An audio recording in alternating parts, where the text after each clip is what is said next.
friends, in this session, we are going to take up one method of research which you have already been oriented to. So,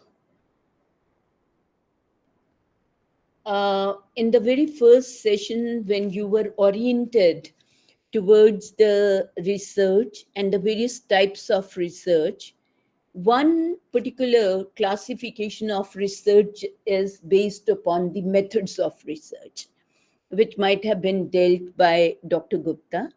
And when we say out of these methods of research, we have historical research, descriptive research, correlational research, ex post facto research, and then we have experimental research. And on the basis of purpose of research, the research can be classified into three, or you can say four categories. That is, one is the basic research, the fundamental research. Second is the applied research. Third is the action research. And fourth one is the evaluation research. So in this session, I'm going to focus on one of these classifications based upon method, that is descriptive research. And descriptive research, when you say as the name itself, makes it very clear that descriptive research explains or elaborates on the conditions that exist, the relationship that exists, or the processes, the practices which are in vogue, and they are also the concerned with determining the impact of certain things or trends as they are emerging in various sectors of economy. So the purpose of simple descriptive research is to describe the current status of variable of interest to the researcher, right? And when we say this, these there can be different types of descriptive research which can be undertaken. One is the survey research, another is case study research, and the third type of research is content analysis research. So I'll be focusing on these three methods of research, that is survey, case study, and content analysis. Most of you might be familiar with all these types of research. So anybody who would like to explain what exactly, because we have also filled in so many surveys, so what exactly is survey research? Over to the audience members. How would you like to explain a survey?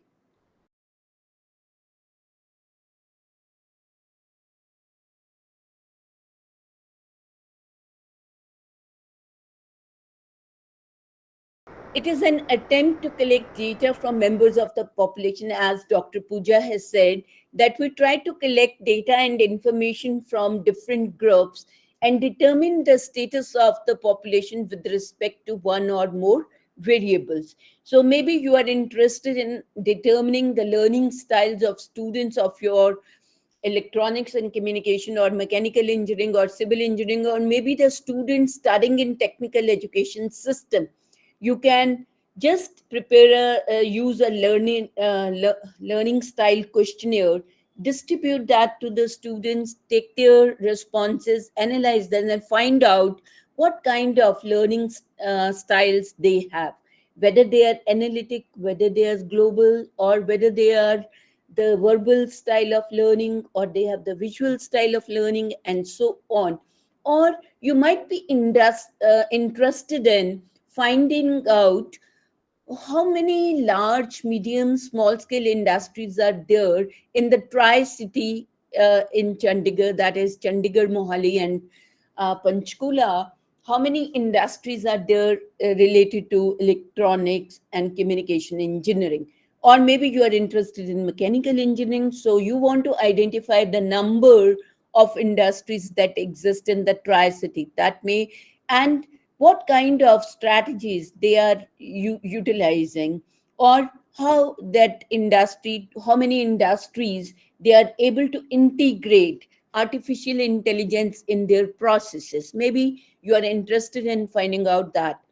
Or Cohen et al. Has very nicely said that you gather data at a particular point of time. So maybe you are conducting it because it deals with current status. So it is valid for the point the data is collected, and it describes the conditions that exist, right?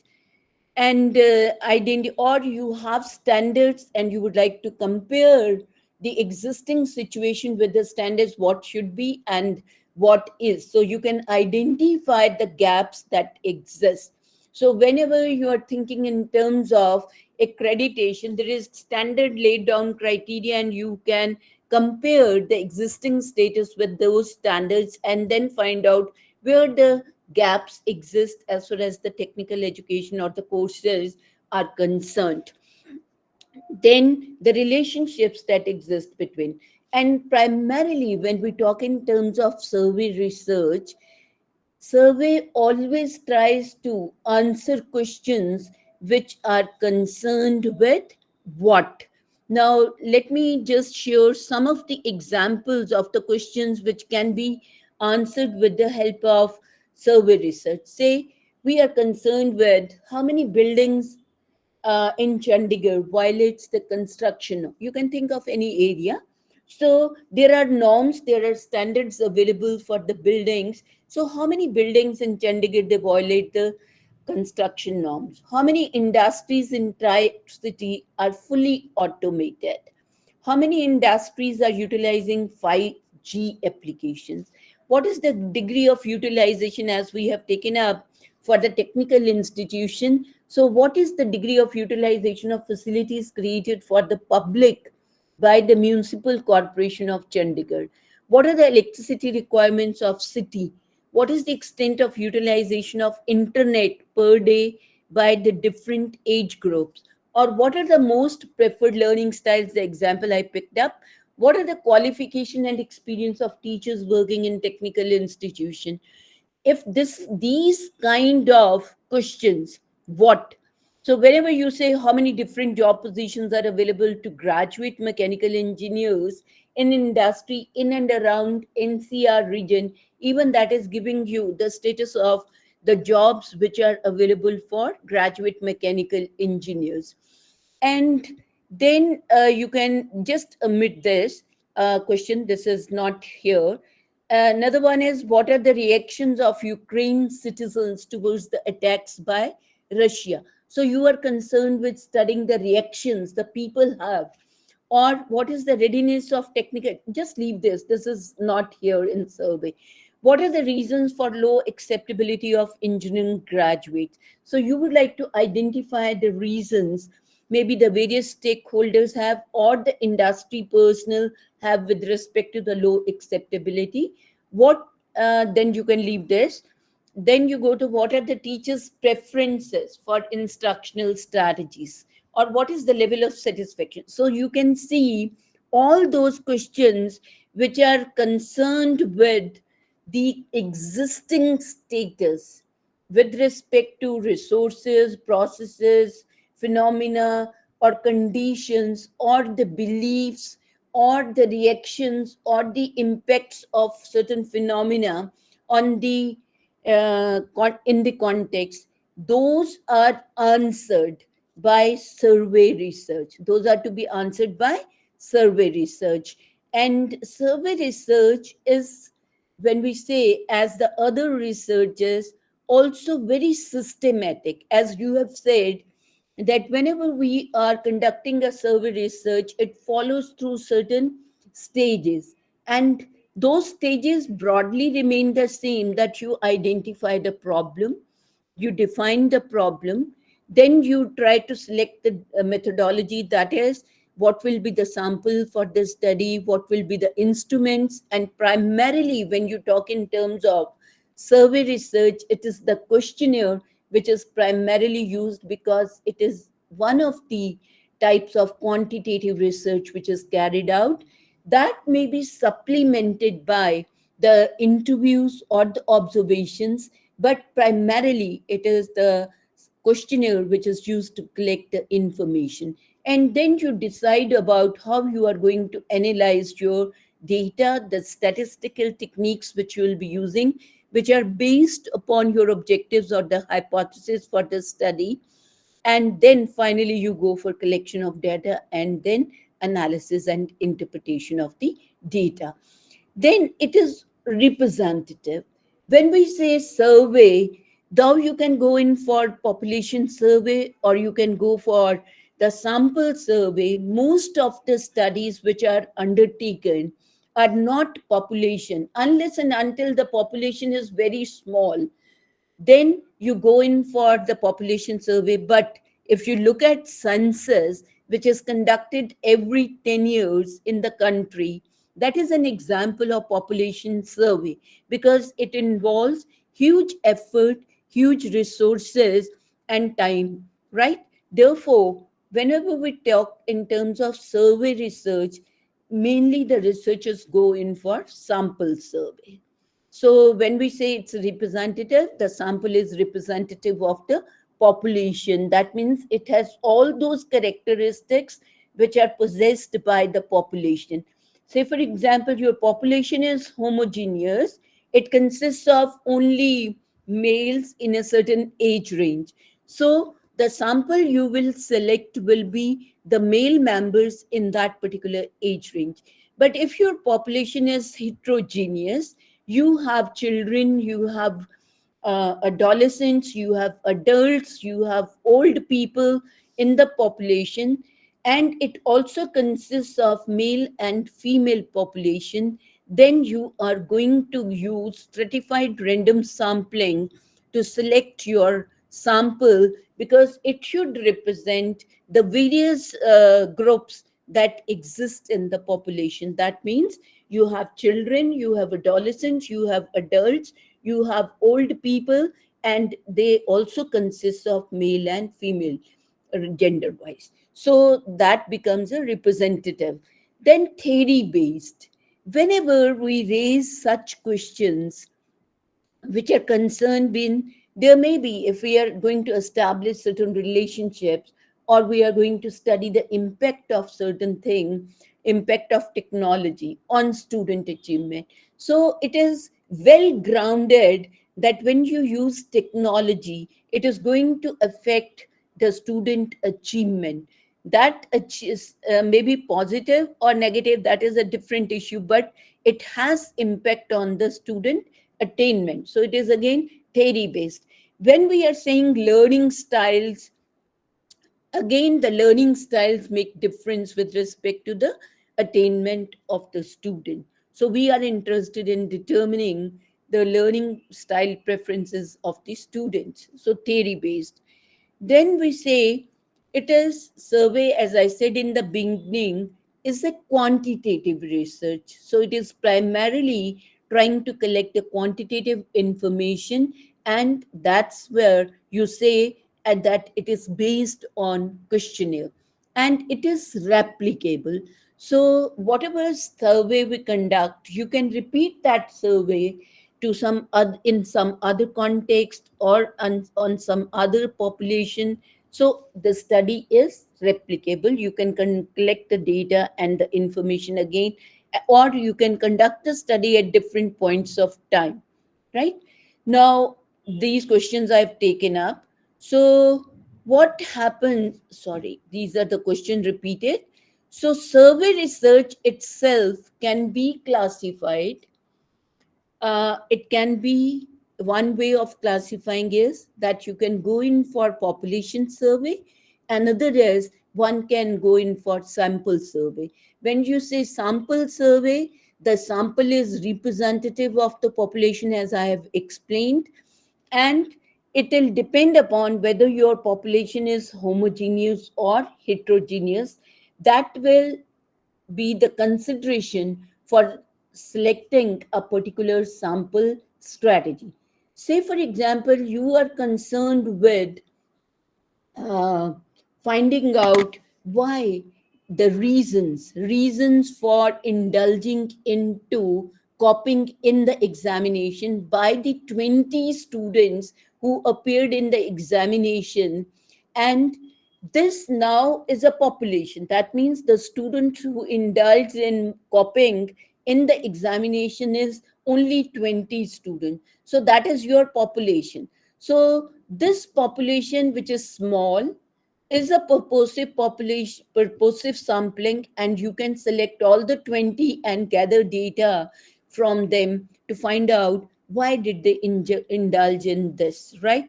Or you can think of that when we have the population whom we don't have any knowledge, and you want to conduct a survey, you want to find out how many trained electricians are working in the villages of UP, one district you can think of, in one district of a UP.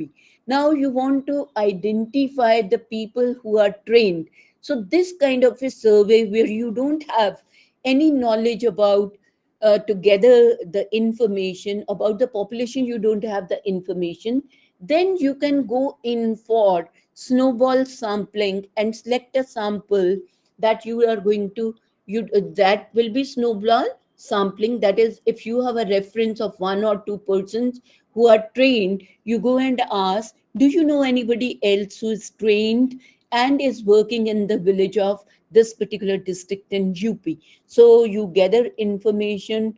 As you go and meet the second person, you get some additional names. You go to the third person, you get additional name.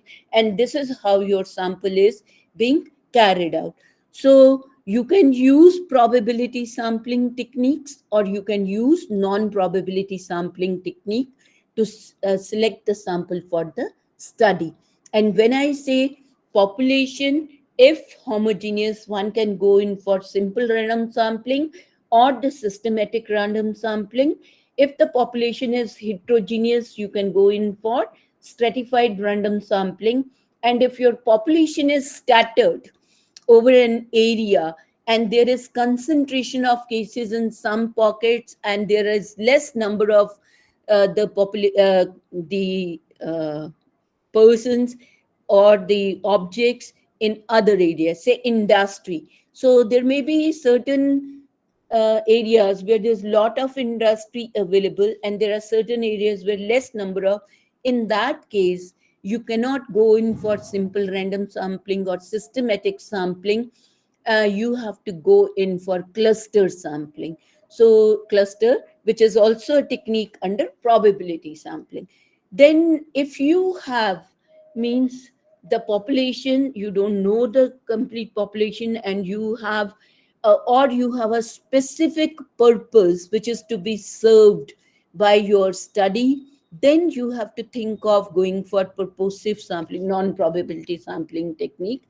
If there is a specific purpose, say I want to go in and the students who got 5 top positions in a particular course for the last 5 years, so may in different branches of engineering, even then the number would be more. So I need to select a sample from that and then go in for carrying out the study. So in that case, the first thing would be to go in for, better would be to go in for the population for on based upon purpose, who are the top 5 students in that batch, right? So there can be population survey, there can be sample survey. Most of the studies are sample survey.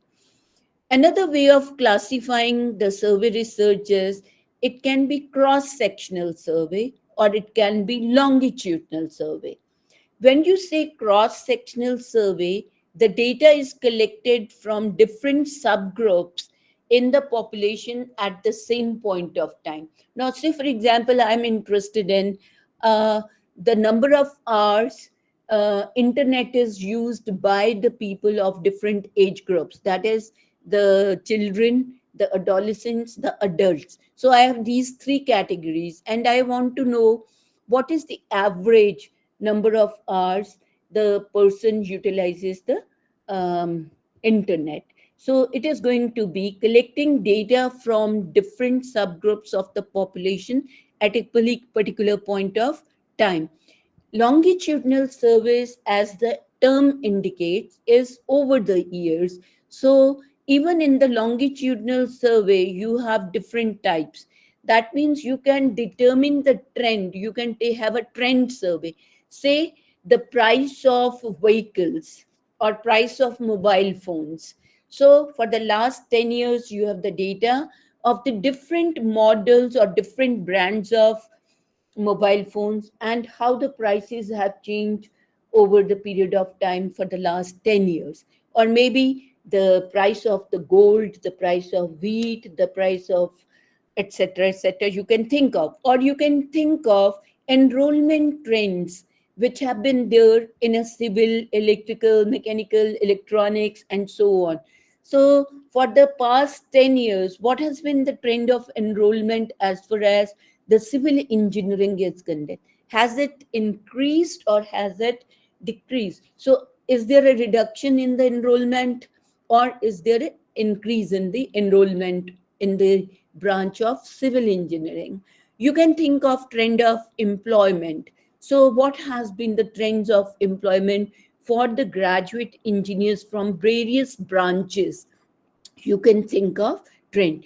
You can also think in terms of identifying the technology trends or the how the industry has tried to integrate. So what has been the integration trends, integration of technology in the processes in the manufacturing technology? So you want to have a trend study for the last 5 years and so on. So trend study. Then can be cohort studies. When we say cohort, that means you first zero down the population for the survey. Now, say for example, I want to maybe in a polytechnic, I have identified the graduates who graduated in the year 2016. Okay, so 2016, or who took admission to the particular branch, civil, mechanical, or so, 2016. Say I am concerned with 2016, the students who took enrollment in the engineering colleges in the maybe one college or maybe in Kanpur. Now that becomes my cohort. Now I can select sample from this cohort at different points of time. The sample would be different. uh, Say today I have selected a sample, and after 1 year, 6 months, I want to have another sample. So the sample is not the same. That, and next, after 1 year, there is another sample and the same data is collected. So you can now see this is a cohort, the student who took admission. Different samples are selected at different points of time from the same population. Say, I'm concerned with their attitude towards practical work. So, every 6 months, I'm trying to collect data. So, that sample is different. And then there can be a panel study. How the panel study differs from cohort is, where in cohort different samples are taken. In a panel study, you select a population, you select a sample, and that sample is followed for the next 5 years, 3 years, and you try to determine what changes have occurred in the attitude towards practical work in that group of students. So you have a selected sample and you try to carry out, say, for example, I now 2024, and I take a sample of students who have graduated from my institution. I have a set of 50 students, say, selected. Now I want to have a study how in the next 10 years, what kind of jobs they enter into, what kind of job positions they occupy, what kind of in job training they receive, what kind of salary structures, what kind of job responsibilities.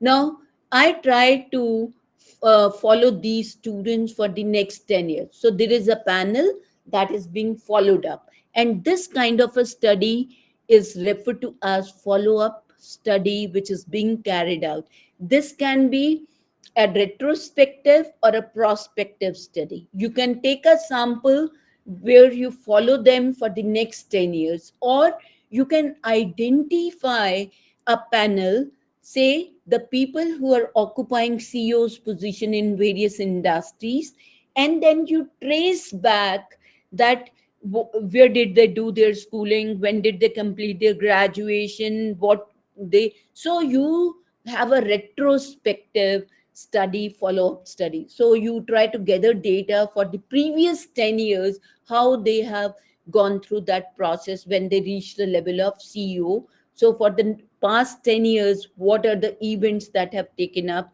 So that kind of study can also be taken up. So trend, cohort, panel studies, and follow up studies, they are, or they form part of longitudinal survey. So longitudinal, as you can understand. And you have very briefly given me the steps which are involved in, and these steps are not different from the process of research. So the very first step is identifying a problem. So anything that you are interested in determining the status, maybe processes, maybe the characteristics of certain population, or maybe you want to have the opinions of people towards it. Say you want to have the teacher's opinion towards the National Education Policy 2020, or maybe you want student reactions towards the Academic Bank of Credits, ABC, of NEP, or you may like to have, as I yesterday we took an example of readiness of technical institutions to implement the recommendations. How in are the, to what extent they are ready to implement the implementation. So the research questions, which are what, how they are answered, what, primarily the questions which relate to what, they are amenable to survey research. And then you define your problem, where you identify the variables you are going to take up. You are going to also specify if the method, next would be define कर रहे हैं तो purpose करेंगे, will state the objectives of the study, and then we will try to formulate hypothesis. If we have reviewed the literature, that will lead to formulation of hypothesis. So you go for review of related literature, then finally you go for selecting a sample which I have deliberated on that population. Then you have probability sampling technique, and then you have the non-probability sampling technique.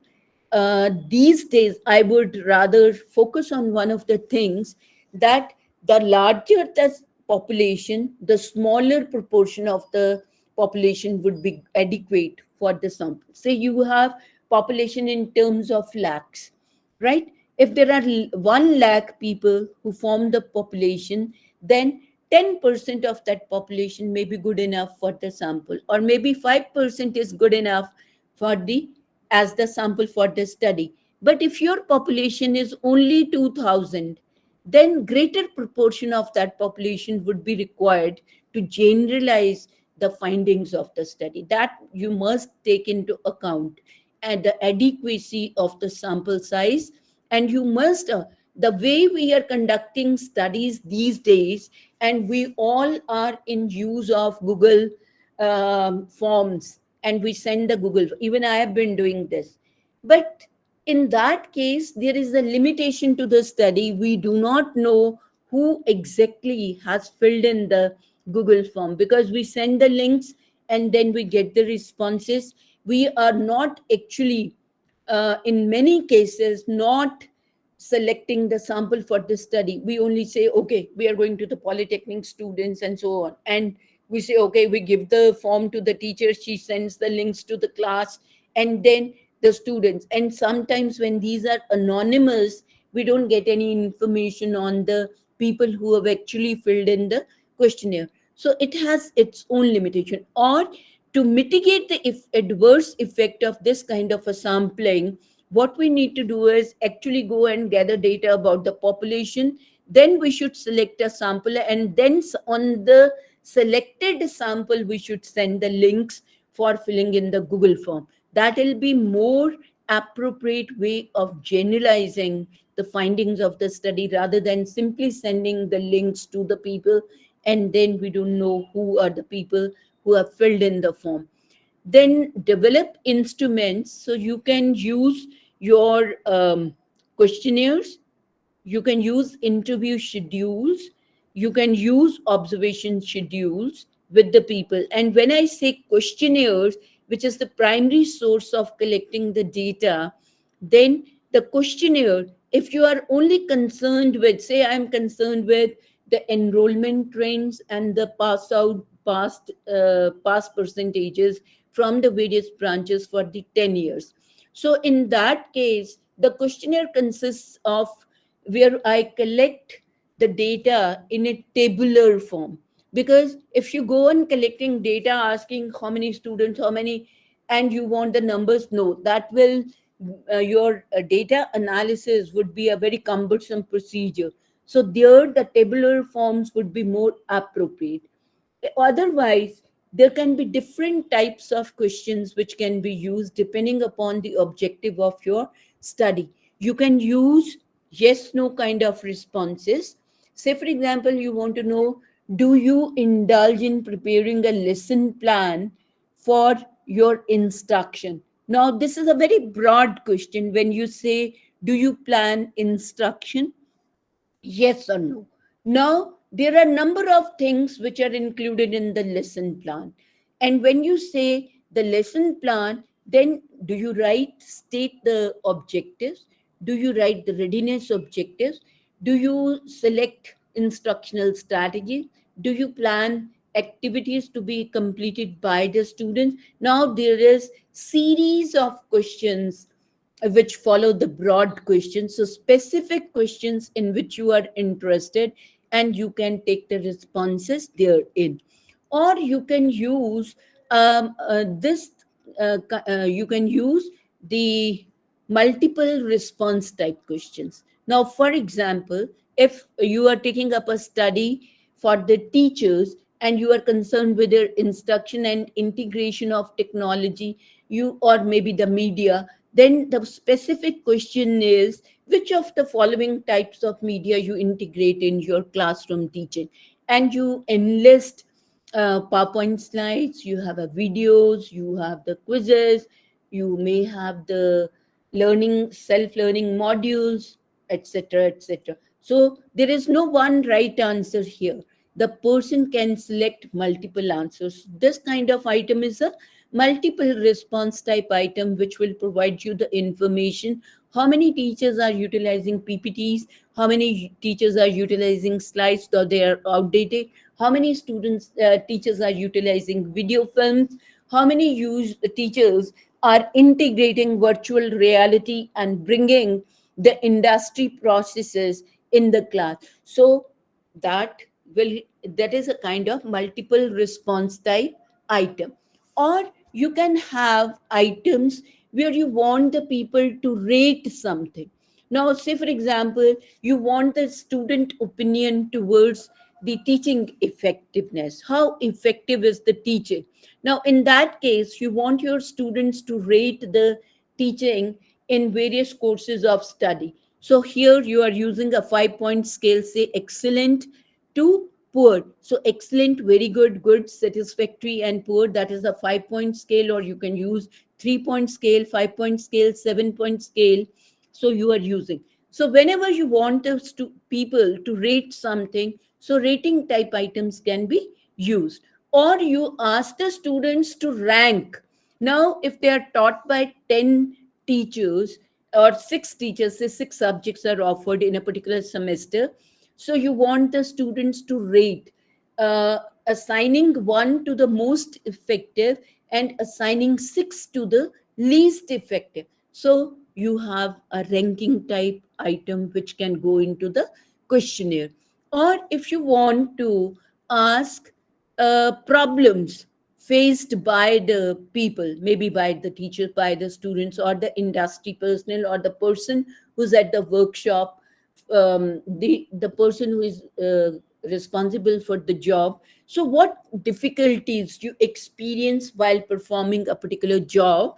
Now this kind of a question, if you can, because there can be multiplicity of problems, so you cannot actually give options in that. If you can give options, you can have the checker boxes simply to tick mark on the problems, but otherwise you should keep this question open, so that the three to four problems which are faced, major problems faced by the incumbent of that job, he can write down that problem, and it will be easy to go in for collecting the information.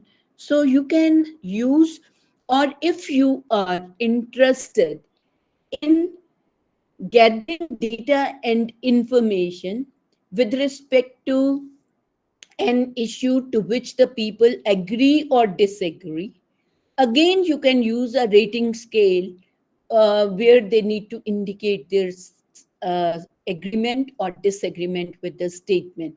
Say for example, technology, or you are in favor of, you want to know whether they agree that internal assessment, attendance is important component of internal assessment.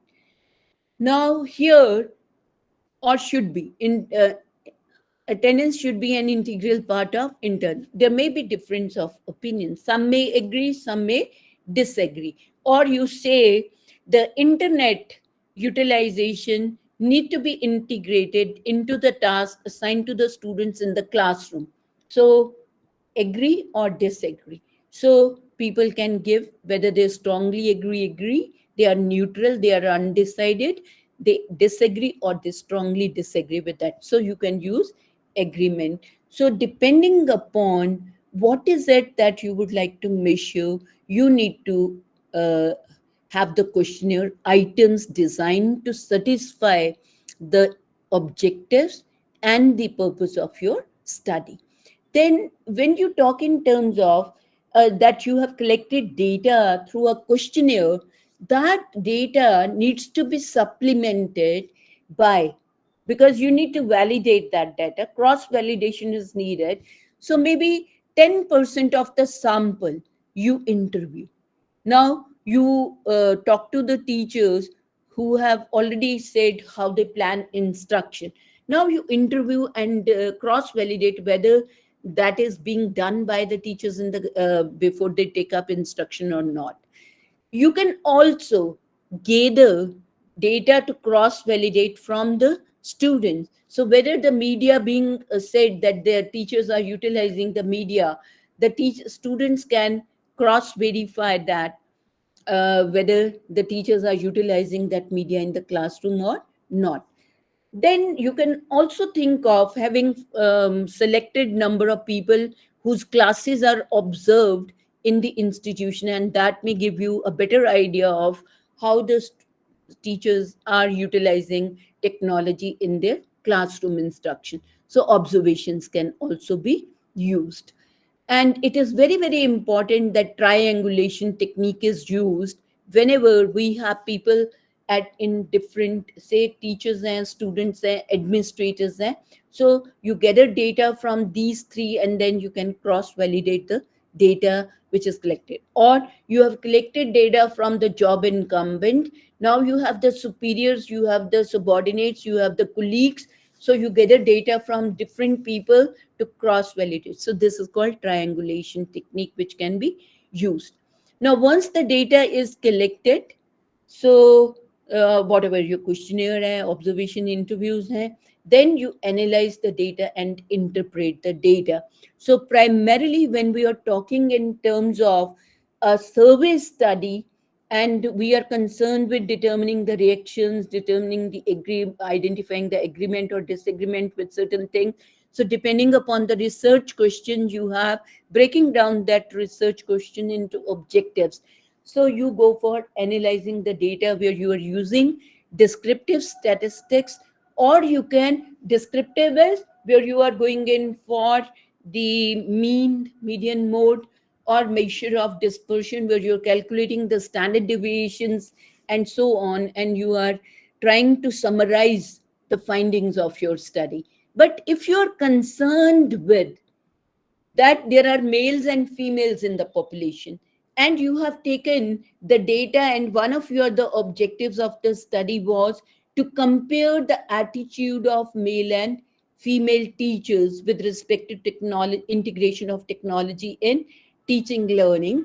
So there you are going to use inferential statistics. That means you are going to use the t-test for analyzing the data, and then you interpret the data in the light of the findings of the study. If you are trying to have three variables, which now becomes a part of correlational study, but you would like to have, you have taken a data, the teacher's qualification, teacher's experience, and teaching effectiveness, you may like to establish a relationship between that.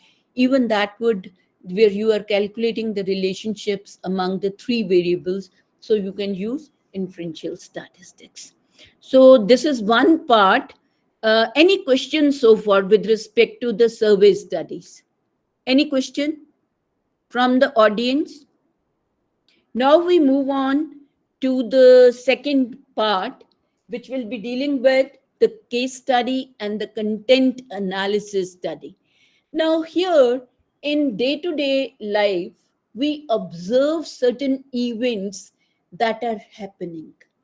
Now, say this is an example where we have listened to this. There is a plane crash. Now,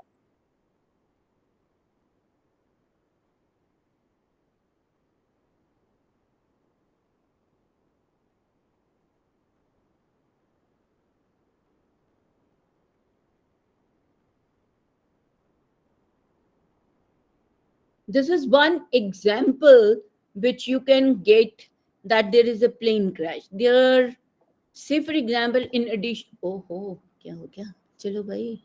Yeah, this was the explosion which took place in Beirut. This,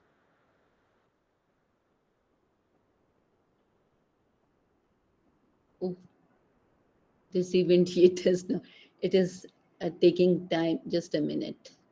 It is kya ho gaya? A few examples of the events in which you might be interested. Uh, चलो इसको सुन नहीं लो, कोई बात नहीं. ये yet not started. No, this is not the one. This is not the one. Okay, I think we have missed that. मैंने उसको बंद कर दिया तो it is not giving. Say there is another event. Uh, क्या हुआ? 15 plane crashes तो छोड़ लीजिए. Now we have seen the incidents of bridge collapsing in India, and this has been now so many incidents which have taken place. In Spain, we had an incident.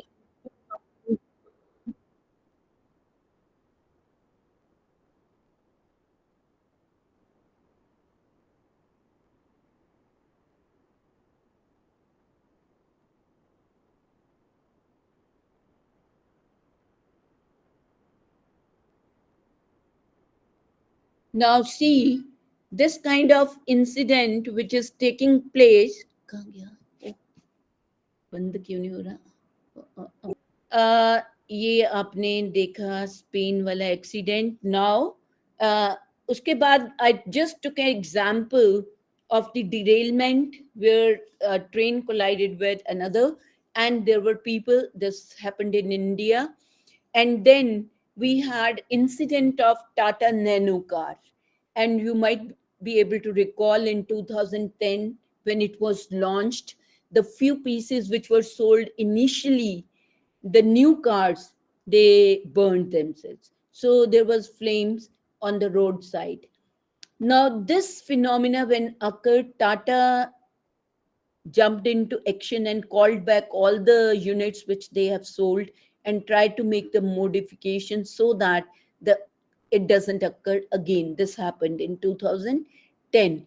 Now similarly, when we are looking at the incidents or the events that are occurring, we may be interested in finding out the reasons why it happened the way it did. है ना? And you might have number of questions raised. What went wrong in the Tata Nano car? Why there was derailment of the train?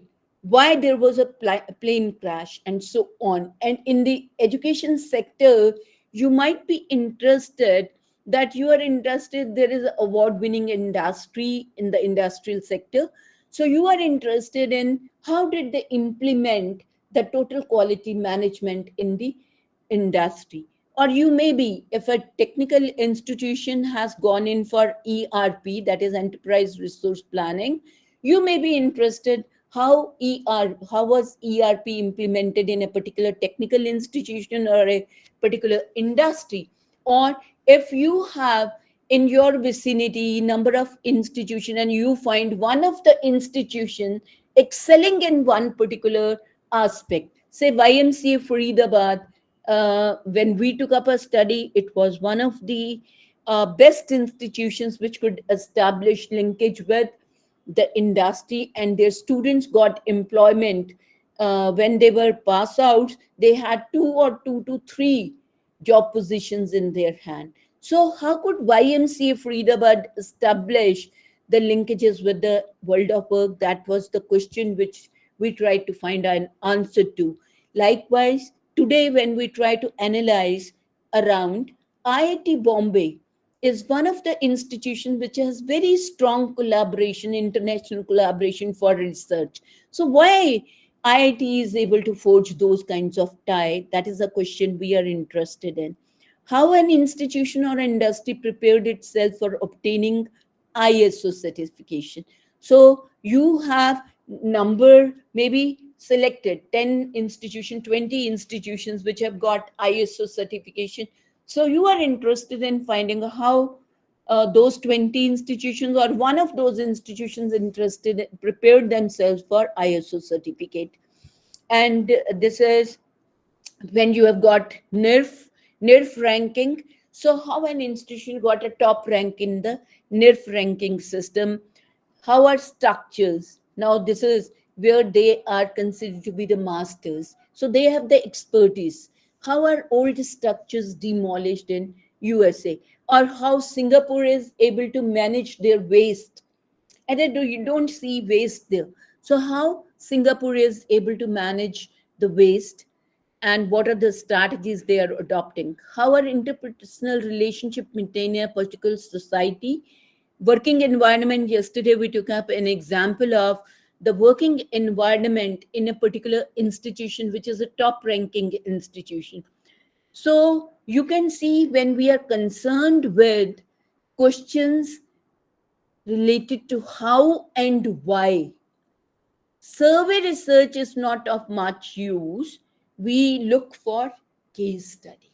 There is an excellent institution, there is an institution which is a poor institution. You may like to have two different, why that institution is not able to perform, why this particular institution is able to excel. So you have different case studies taken up, identifying the factors which lead to, in that particular organization, hinder the in process of attaining excellence, and there is one which is excelling. So what is it that contributes to that? So in that case studies are more useful, and case studies are actually in-depth investigations into an existing phenomena or an organization or an industry, and you would like to establish journalizations based upon these intensive, in depth study of that unit, right? And as I've given you a brief, the questions which can be answered by case studies primarily relate to how and why questions.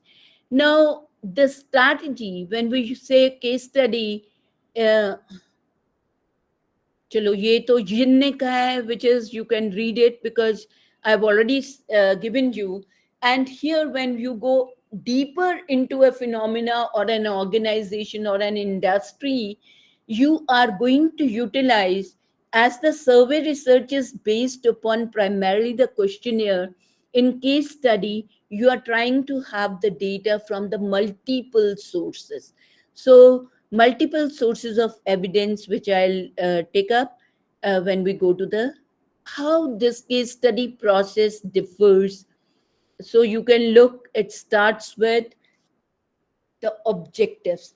You had a that this is an excellent institution.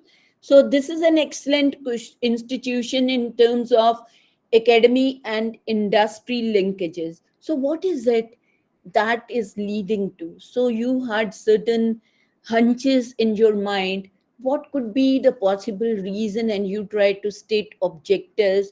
You would like to say whether instructional strategies are contributing to this, whether the better input in the institution is contributing to this, whether the high qualification and experience of teacher is contributing to this phenomena, whether the flexible management policies and structures they are contributing to this, or whether the pass outs are occupying positions, high positions in the industry, that is leading to that, or whether there is involvement of industry in the board of governors that is leading to this situation. So you are trying to have certain hunches, and on the basis of those hunches you are trying to formulate the objectives or the research questions for your study.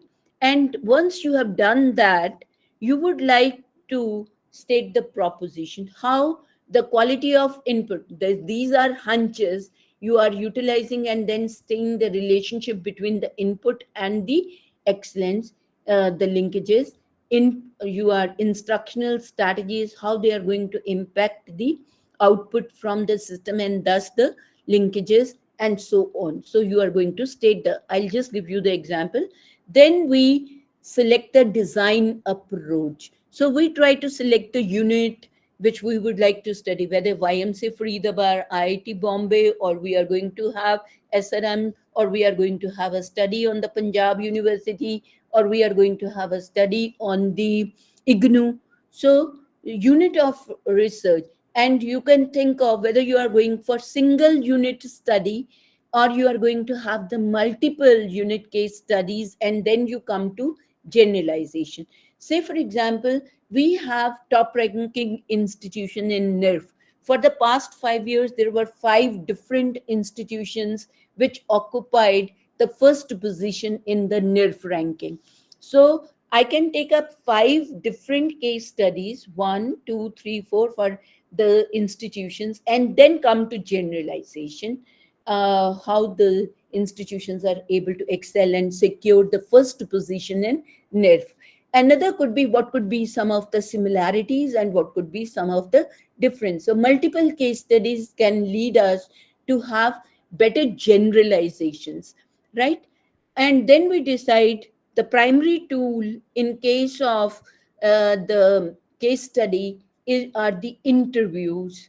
Now interviews, when we say, there can be structured, there can be semi structured interviews, or there can be field notes which you can take.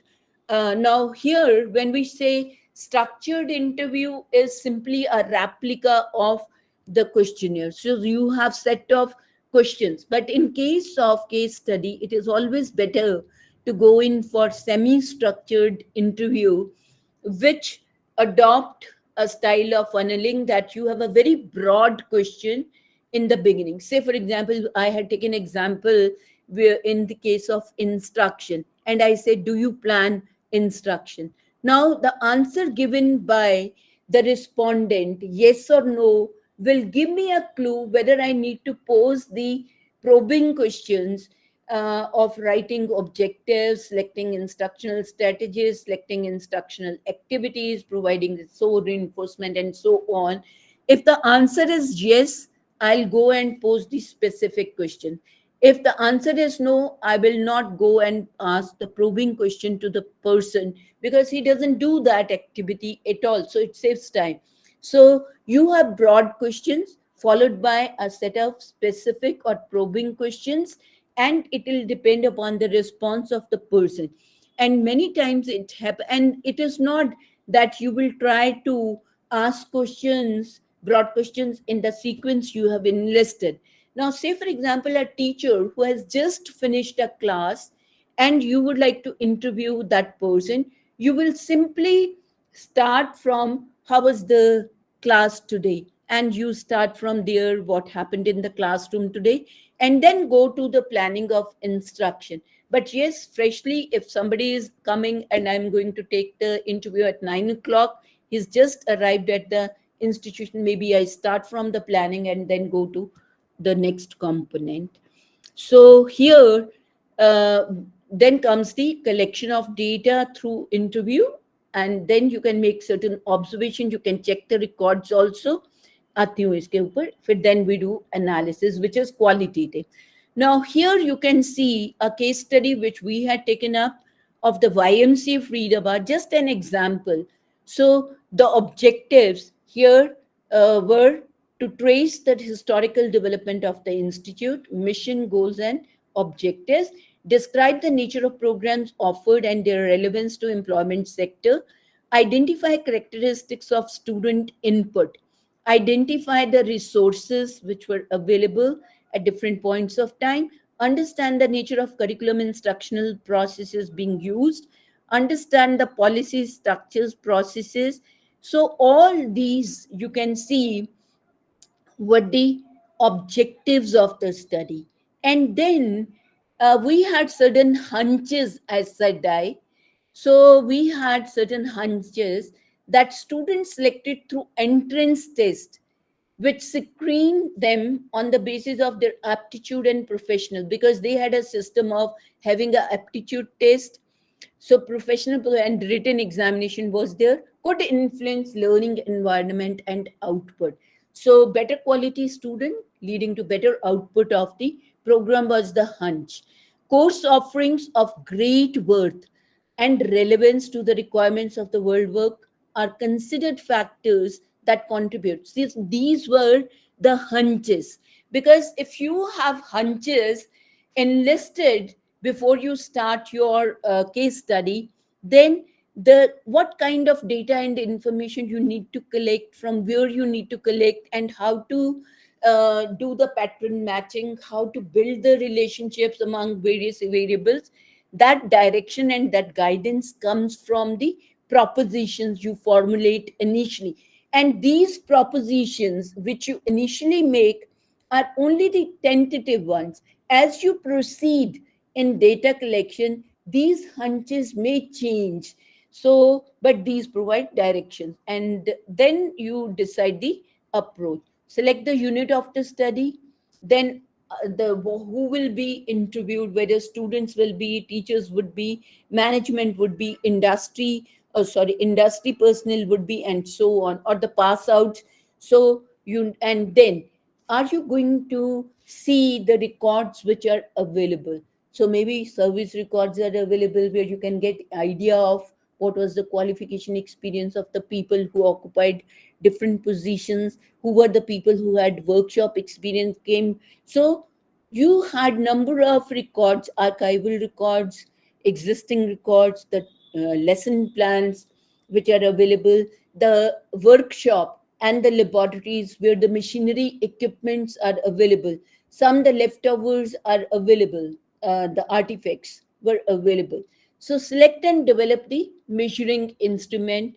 So you need to develop a set of interview schedules, and if you're likely to make observation schedules, you need to, and you need to gather all this documentation. Maybe you have supporting evidence for your study, and then you collect the data, and then analysis. So when we talk in term, what is important here is survey research doesn't require many of these skills. But yes, when you are going for interview, then it is very, very important that the person who interviews the people have the interviewing skills, how to pose the question, how to receive the reply of the, how to make observation of the non-verbal behavior of the individual, how not to listen empathetically to that person, how not to influence the person's opinion by your own opinion and force him to give him a particular reply, because this we have observed that people try to thirst upon their own opinion and argument on the person being interviewed. So if the person doesn't want to answer, you cannot really thrust upon something on the interviewee. So you need to be little more flexible in your approach when you are going for a case study, understanding the issues, whatever issue you are going to probe. The person who is the interviewer needs to have deeper understanding. Only then the person would be able to raise the pertinent specific questions to the interviewee. Training of trainer.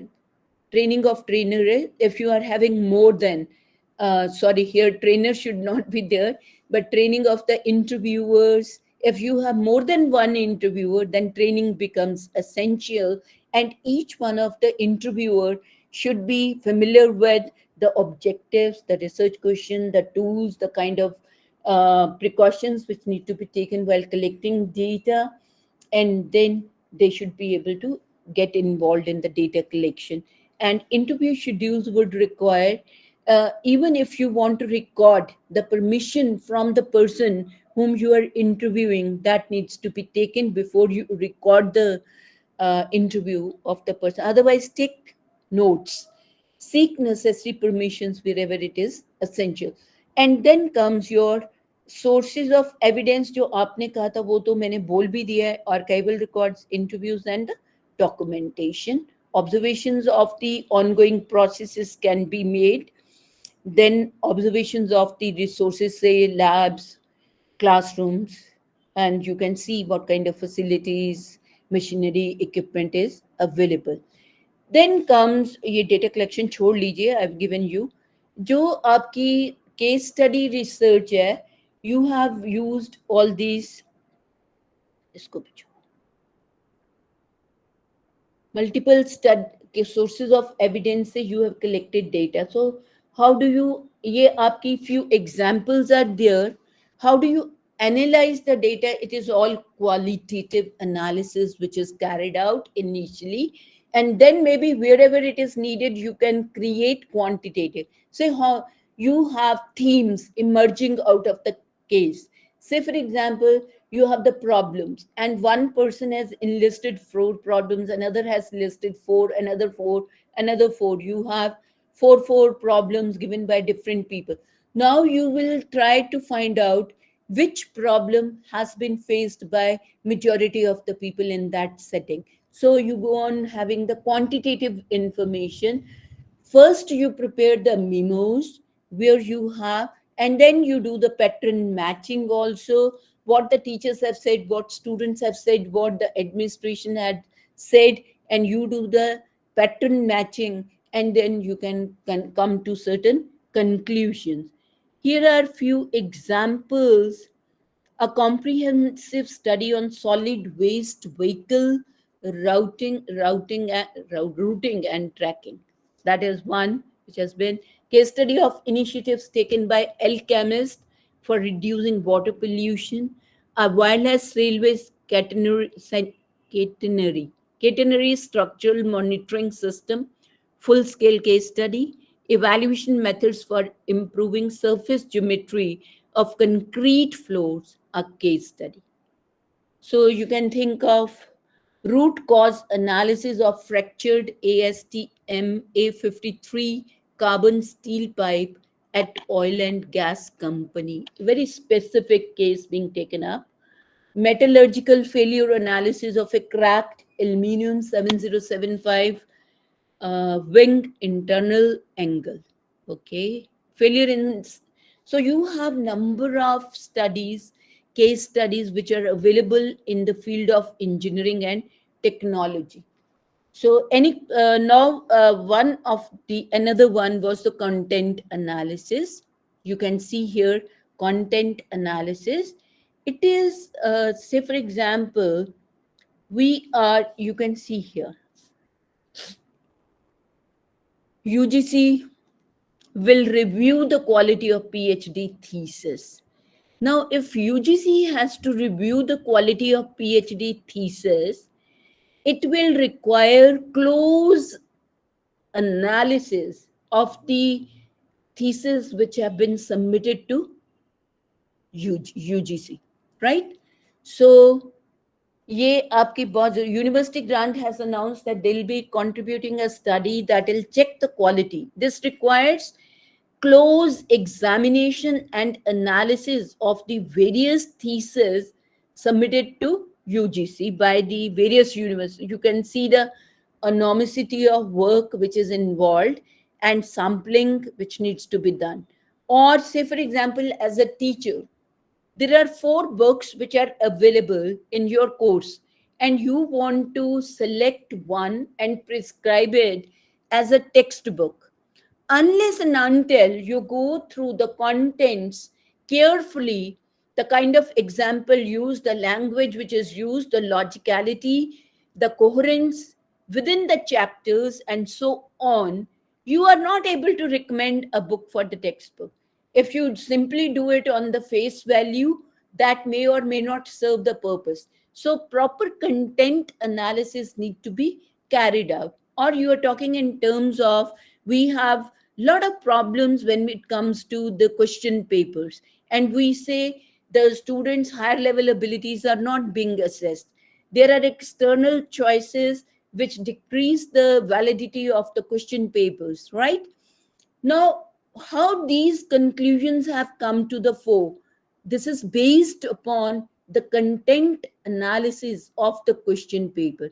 Or, say, for example, your board of governors meetings are taking place, and there is issue which is of very important for the faculty, say career advancement scheme. Now, how many times this career advancement scheme was taken up by the board of governors, what major decisions were taken by the board of governors from time to time, who were the people who got affected by those decisions, and so on. If you really want to go for analyzing and reaching certain conclusions, this would require carefully going through the minutes of the meeting of the board of governors.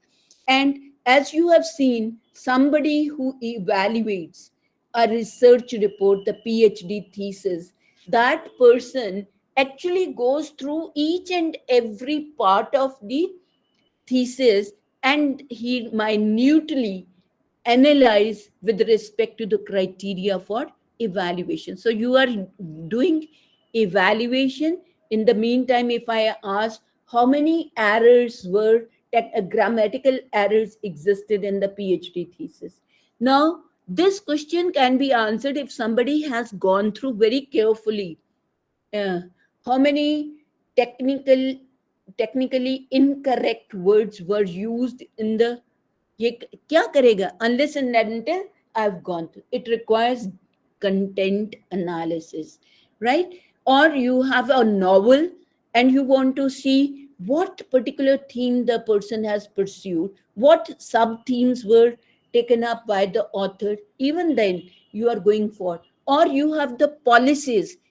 Somebody has to critically comment upon the national education policy 2020, it would require com- content analysis. You can, or say, for example, the kind of the quality of assignments submitted by students to the teachers, again the quality of, or the quality, now there are a lot of debate going on the quality of research. So somebody has gone through the papers, research publications, and come to the conclusion that the quality of research paper is not good or good.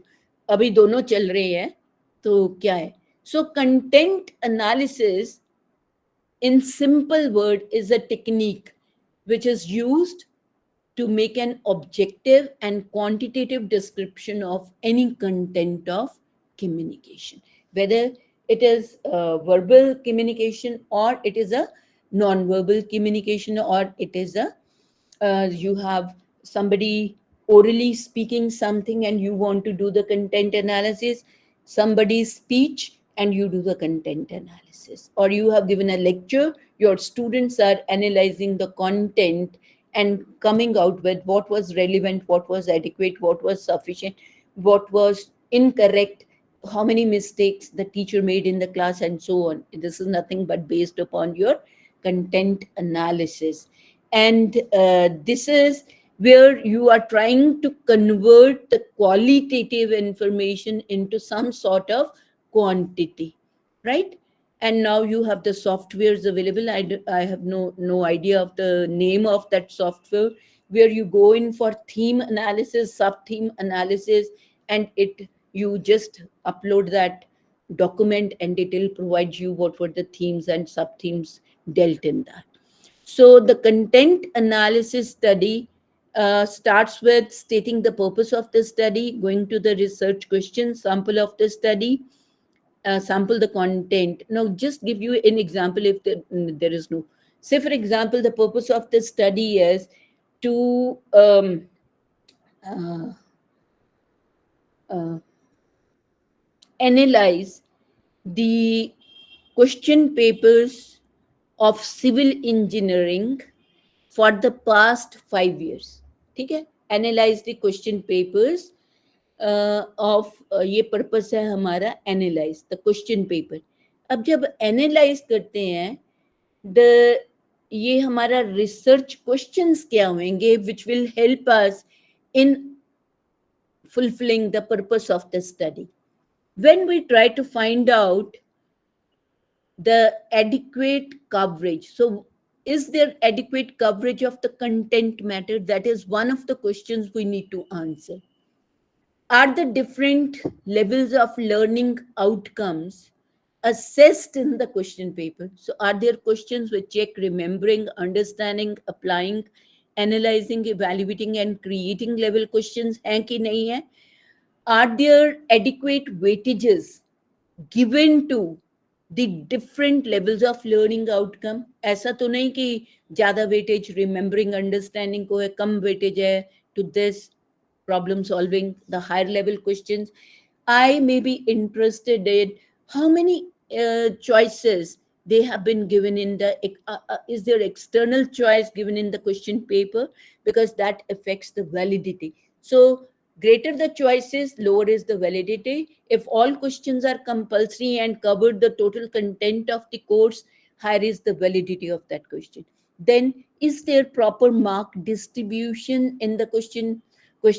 Say आपने 10 number का question है and there are 2 parts or 3 quantities to be determined. So is there a mark distribution for each question? So see the enormity of work which is involved, because civil engineering there may be 24-25 subjects which are being taught. You have 5 sets of question papers, so you do the sampling of the content.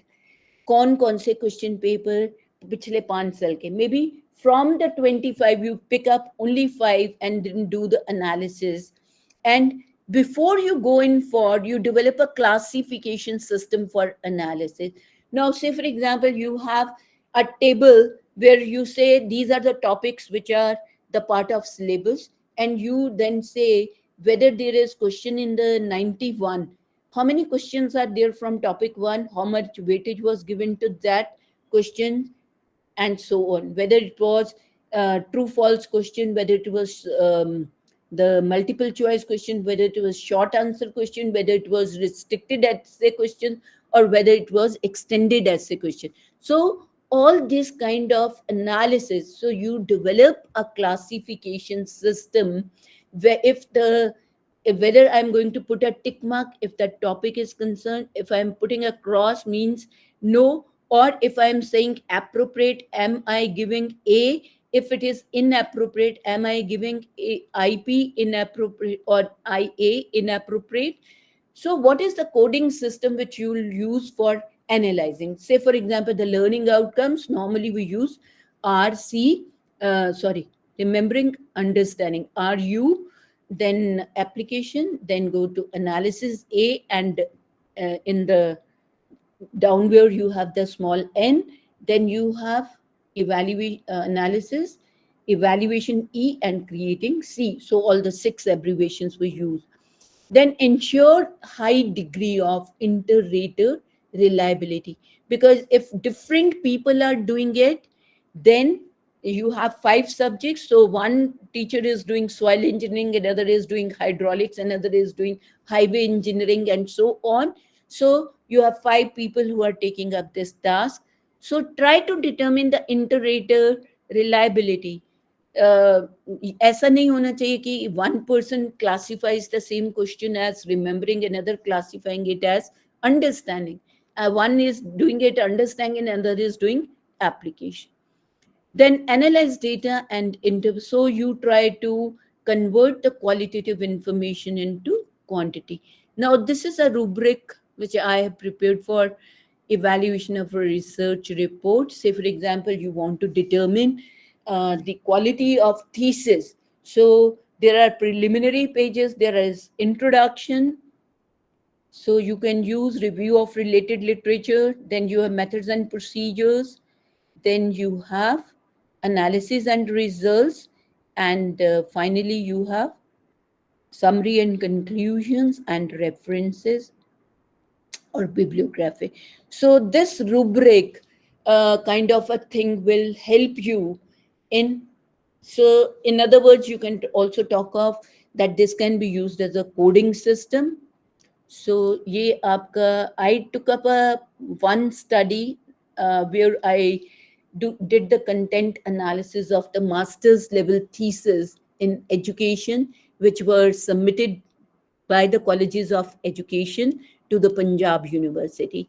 And here aspects which were evaluated were the rationale, the purpose for the study, the adequacy and intellectual scholarship in review of related literature, appropriateness of design, adequacy of sample and sampling technique, appropriateness of tools used for collection of data, appropriateness of statistical techniques used for analysis of data, interpretation of results, and quality of reporting inferences. So let me not go into what were the findings of this study, but what I have done is the purpose was to determine the quality of research which was carried out at the master's level, and the specific questions which I raised were related to these. So, rationale. So, how many theses they provide adequate rationale, adequate justification for the study? How appropriately the purpose of the study is stated? How adequate are the objectives stated in the thesis which is submitted by the student? जब आती है intellectual scholarship की बात, there I was concerned with the adequacy and intellectual. So most of the theses we find that they give chronological kind. So my concern was whether they are able to write integrative, coherent review of related literature, and they are doing it over a period of time, not that one study in 1970 and another study in 1922, oh sorry, 2022. तो gap कितना है? एक 1970 में हुई थी, एक 2022 में हुई। ऐसा हो नहीं सकता कि बीच में कोई स्टडीज नहीं हुई. So people don't take it that seriously. So adequate ये देखना था adequacy. Then appropriateness, so the design, whether how appropriate was the design for the study. So there are flaws everywhere, you will come to know. Now